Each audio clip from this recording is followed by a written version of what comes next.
this frog.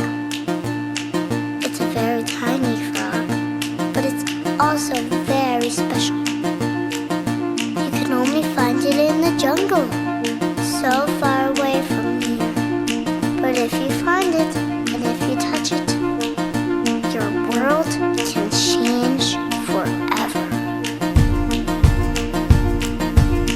If you touch its skin, you can feel your body changing, and your vision also.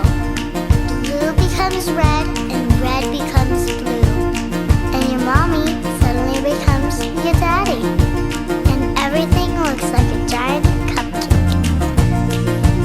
And you keep laughing and laughing and laughing. Nothing is ever quite the same, really. And after you finish laughing, it's time to turn into a frog yourself. It's very funny to be a frog.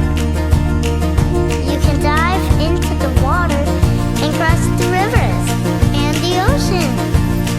And you can jump all the time and everywhere. Do you want to play with me? We can be a whole group of friends, a whole group of frogs, jumping into the streets, jumping into the planet.